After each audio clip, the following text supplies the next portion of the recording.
A couple of hundred miles over the Pacific, a British-born astronaut is pressed to a small round window on a crippled Russian space station, timing the stars against his wristwatch, because that watch is the only instrument left that can save him. His name is Michael Foale, the date is June 25, 1997, and the station around him is dark. The main computer is dead, the air handlers have gone silent, and 130 tons of metal that used to be the most advanced outpost humanity had ever built is tumbling slowly through space with a hole punched in its side. And 2 months earlier, the United States House of Representatives had already voted that NASA should stop putting Americans on that station until somebody could prove it was safe. Nobody had. Foley was up there anyway. I want to tell you about the strangest year in the history of an object almost nobody thinks about anymore. Not the collision, exactly, and not the fire that came before it, though we will get to both. What got left out of every telling I could find is what happened back on Earth, in a hearing room in Washington, in the autumn of that same year. The machine was called Mir, the Russian word for peace, and also for world. By 1997, it had been in orbit for 11 years, and it was breaking down in ways that were making headlines, and the loudest voices in American politics were demanding that NASA stop risking astronauts on it. And a week after the loudest of those hearings, NASA did the one thing all of that pressure was designed to prevent. Stay with me, because the reason it did, and what that decision bought us, is the foundation the space station orbiting over your head tonight is actually built on. None of this makes sense without knowing what Mir actually was, and we have mostly forgotten. When the core module went up in February of 1986, it was the first piece of the first permanently crewed space station ever assembled, and the Soviets kept adding to it for a decade, module by module, until it sprawled across the sky like something grown rather than designed. Solar wings, a docking node with half a dozen ports, laboratories bolted on one at a time. It was meant to last about 5 years. It lasted 15. Aboard it, a physician named Valery Polyakov stayed in orbit for 437 days without once coming home, a single unbroken spaceflight, longer than a round trip to Mars would take, and to this day, nobody has beaten it. For most of a decade, if a human being was living anywhere off the surface of the Earth, they were living on Mir. This was not a footnote. It was the only place in existence where anyone was learning what really happens to a body, and a mind, and a machine, when you keep all three alive in space not for a couple of weeks but for the better part of a year and beyond. And by the mid-90s it had become something stranger still. The Soviet Union that built Mir no longer existed. The money that maintained it had mostly evaporated. And into that gap stepped the United States, of all countries, with a deal. American space shuttles would fly up and dock with it, and American astronauts would live aboard for months at a stretch, learning the one thing the Americans did not know how to do and the Russians did, which was endure. NASA called it Phase 1, and it was really a rehearsal. Everyone at the top understood that whatever was learned on this aging Russian station was going to be poured directly into a project that had not yet left the drawing board, a permanent international outpost that the two old enemies were going to build together. Mir was the proving ground for something much bigger. So every one of those missions was carrying far more weight than the mission itself suggested. Then came 1997, and 1997 tried to kill them. It started with fire. On the 24th of February, in a module called Quant, a device the size of a book was doing an ordinary, boring job. It was a canister of solid chemical that releases oxygen as it burns, the kind of backup the station leaned on when the crew grew larger than the main system could support. And right then, the crew was larger, because a handover was underway, and 6 men were aboard instead of the usual 3.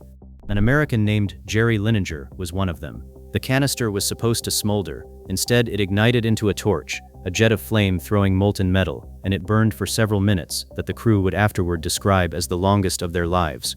Fire is the thing every astronaut is trained to fear most, because in a sealed can of recycled air, there is nowhere to run, and the air itself is feeding it.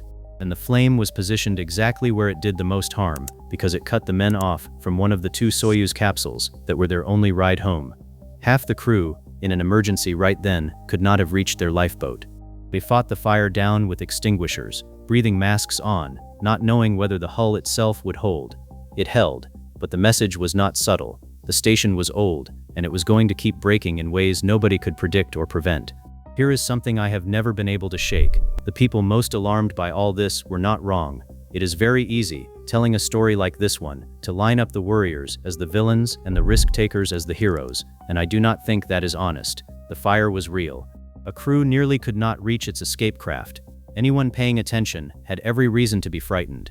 And it was about to get worse, because the station was starved for money. The Russian program was hunting for corners to cut, and one of the more expensive corners was the automated system that guided cargo ships into dock, a system built in Ukraine that was now charging something like $2 million every time a supply ship flew. So they decided to test whether they could do without it, whether a cosmonaut could fly the incoming freighter in by hand, watching it on a video screen and steering with 2 joysticks. On the 25th of June, the commander, Vasily Tsibliev, sat down to run that test.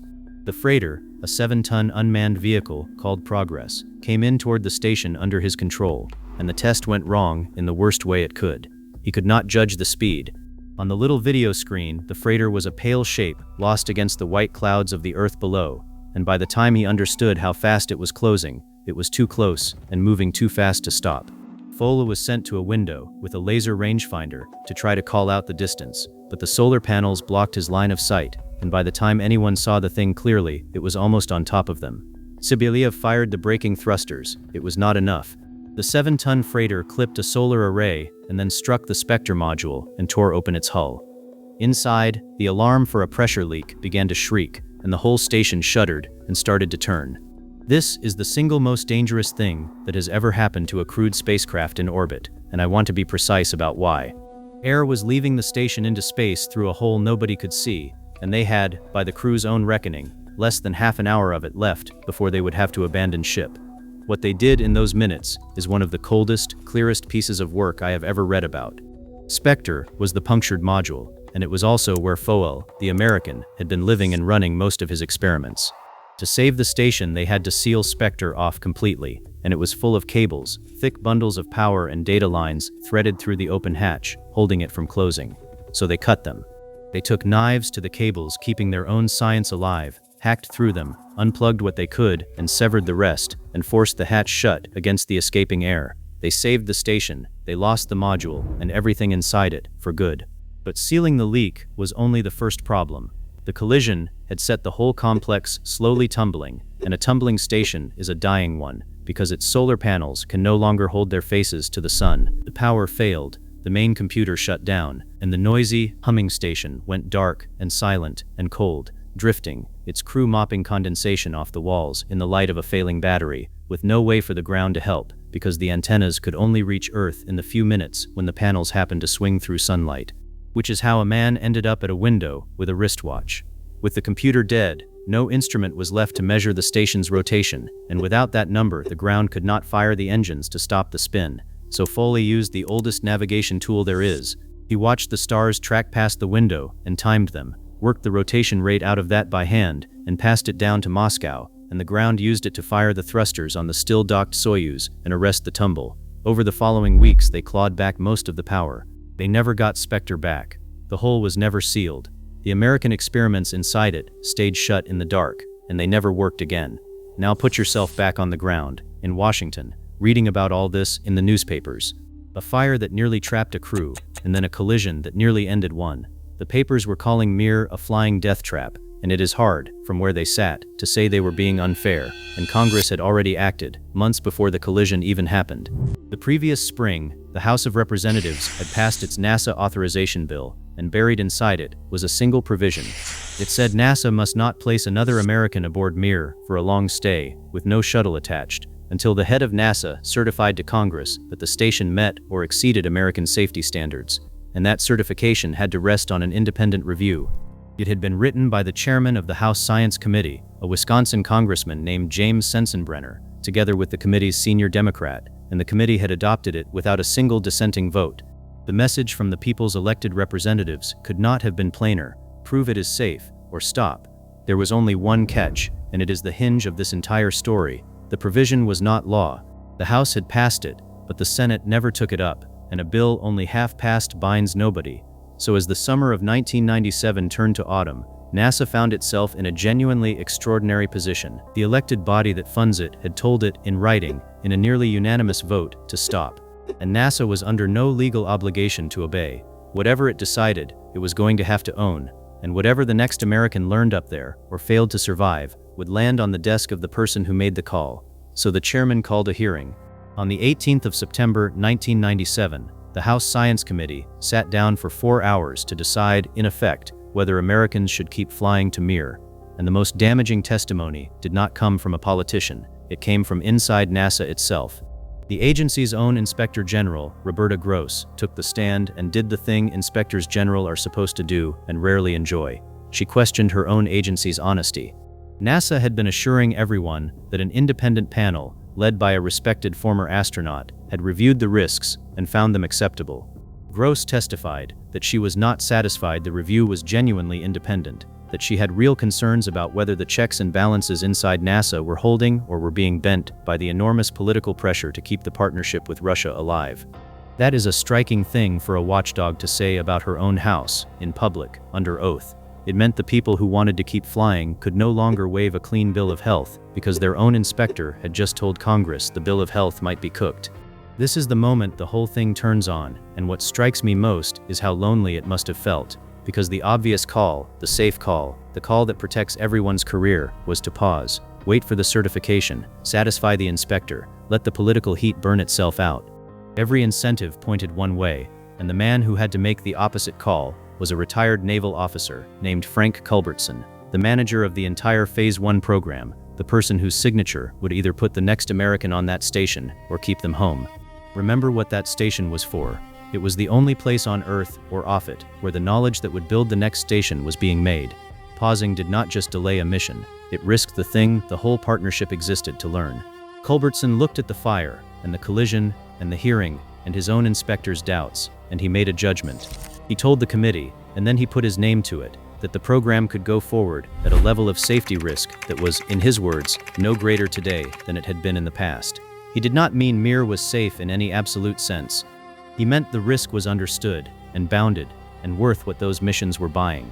And having made that judgment, he did not wait a month, or a season, for the political weather to change. A week later, he launched.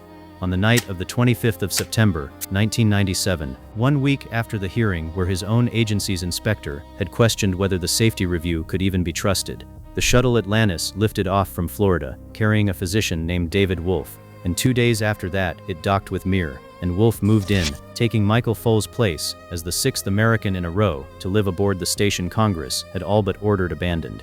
The elected representatives had said stop, the inspector had said the review was suspect, the newspapers had said death trap, and NASA, legally free to do so, did the opposite of all of it, and put another human being on board.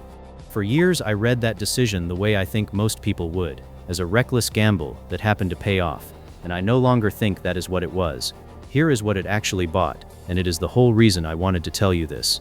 Everything we now know about how human beings live in space for the long haul, we know because somebody kept flying to Mir when it would have been far more comfortable to stop. Think about what those American missions were actually learning, out there on a station that kept breaking. They were learning the hard part, the part you cannot get any other way. Crews learned to hold together through a fire and a decompression and weeks of grinding equipment failure to keep an aging and complicated machine alive with duct tape ingenuity when resupply was thin and the ground was far away, to merge 2 space programs that had spent 40 years as enemies into a single working crew that shared 1 hull and 2 languages. The only place to learn any of that is somewhere old and stressed and half broken, a station where things break faster than the crew can fix them, which is exactly what Mir was. That is what made those missions worth so much, and it is what made them so dangerous. And here is the part that I still find genuinely astonishing. The payoff did not arrive on Mir at all. It arrived afterward, on something else, built by people using what Mir had beaten into them, because Phase 1 was always a rehearsal, and the real performance began the very next year. In 1998, the first modules of the International Space Station went into orbit, assembled by the same 2 nations, through the same partnership, run by people who had spent the Mir years learning how to do exactly this.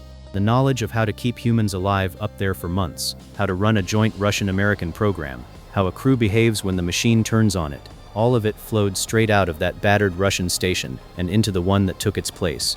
The station now crossing the sky over your head, continuously crewed since the year 2000, never once left empty in a quarter of a century, is standing on a foundation that was poured on Mir. The write-off never got a rebuttal. Its answer was a bigger, better station that could not have existed without the one everyone wanted to quit. I want to be honest about what that decision did not fix, because the story is not clean, and pretending it is would insult the people who lived it. 3 things stay true, no matter how well it turned out. The danger was never an illusion. Jerry Linenger came home genuinely believing he might not, and he was not being dramatic. Push the fire a little hotter, or the collision a few feet over, and a crew dies, and the same decision that looks like steady nerve today would instead look like recklessness that got people killed. The line was thinner than anyone should be comfortable with. Second, the science really was lost. Spektr's hull was never repaired, and the American experiments sealed inside it were gone. Months of a scientist's work cut away with a knife to save the ship, and none of it came back. And the third one is the one that unsettles me most. The instinct that made Culbertson right, the willingness to press on through danger and trust the people running a program over the people auditing it, is the same instinct that, 5 years later, put a damaged space shuttle called Columbia into the atmosphere and cost the lives of her 7 crew. He made the right call in 1997. I still cannot fully separate that from what the same instinct did in 2003. So when I ask myself the larger question, whether it is ever right to keep going into danger for something you can only get one way, the honest answer is a careful, uneasy yes. Sometimes the thing is worth the risk, and the only people who can judge that are the ones close enough to see the whole picture, and they will sometimes be wrong, and when they are, the cost gets paid in lives. That is not a comfortable answer, but I have come to think it is the right one. What stays with me, when I sit with all of it, is that this kind of knowledge only comes the hard way. There is no safe, clean, brand new station where you learn how humans endure a crisis in orbit, because the crisis is the thing you are trying to learn, and you cannot schedule one onto a machine that works. Mir taught us because Mir was breaking down, and the people who kept flying to it understood that the breakdowns were exactly what they had come to learn from. And the station did the teaching, not NASA and not Congress. NASA's job, in the end, was the hardest and least glamorous one there is, which was simply to not walk away. Mir came down on the 23rd of March, 2001, guided into the empty South Pacific, 15 years in orbit for a machine built to last 5, breaking up in the sky over Fiji for anyone who cared to look. It is gone. But go outside tonight, a little after dark, and if the timing is right, you will see a bright point of light move steadily across the sky, faster than any airplane, gone in a few minutes. That is the International Space Station, and there are people inside it right now, and there have been for a quarter of a century without a single break. It is up there because 2 old enemies learned to work together on a station that kept trying to kill them, and because a handful of people decided that what it was teaching was worth the risk of learning, in the worst year that station ever had, 1 week after their own government told them to stop. The history of spaceflight is full of moments like this one, the time somebody almost walked away from the thing that turned out to matter most, and they are stranger and more hopeful than the headlines ever let on. Digging them up is what I do here. So subscribe, and I will keep bringing them to you.